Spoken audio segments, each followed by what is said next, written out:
I was at a retreat weekend for a group of women. It's called Inspire through our national association. It's for teachers who don't take care of themselves, teaching us how to.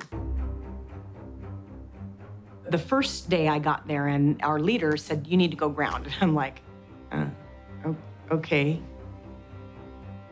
They grounded us. And within that half hour, there was no need for medication. And I had been taking 2 Motrin every 4 hours for almost 3 weeks.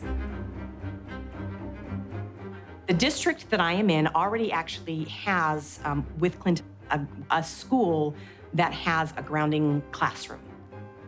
One of the reasons that the other teacher pushed so hard to get this room, she had a group of students that had significant behavior issues. And they would rip their shoes off and go running out of the room, and they would all over campus looking for them. They would always find them in the planters by the trees.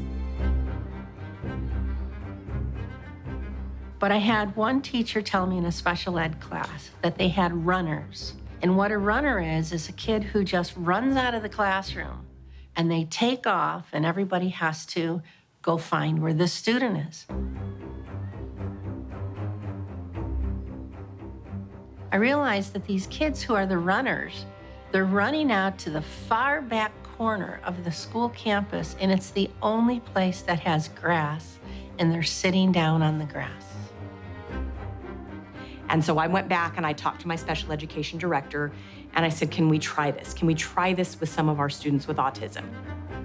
I brought it into my room, and I have a student with autism, very severe autism. He's completely nonverbal, and you know, it's a good day when I can get this child to sit for 10 seconds. I pulled my mat out, I cleaned it off, and I took his socks and shoes off, put his little feet on it. That boy sat for 7 minutes straight and played with me.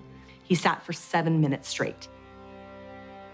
So I took that back to my boss, and that is something that our school district is looking into, is getting more schools with classrooms that have grounding in them.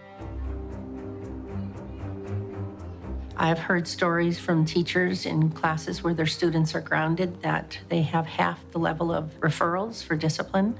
Some students who were in tears because they were experiencing success when before they were experiencing failure with their behavior and discipline.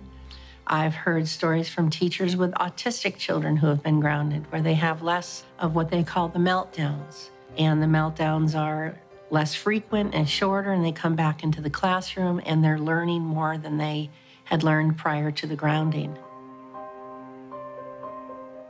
How much of it is that they're just so out of control in their mind, and there's so many things that and these kids, our campus is concrete. There's no place. Even when they're in PE, they've got tennis shoes on. There's no place for them to be grounded. It's amazing what happens, not just with the teacher at the front of the class, but what can happen with a student sitting in the class. And just think if every single student and every single teacher and every single classroom and every single school across this whole world was grounded.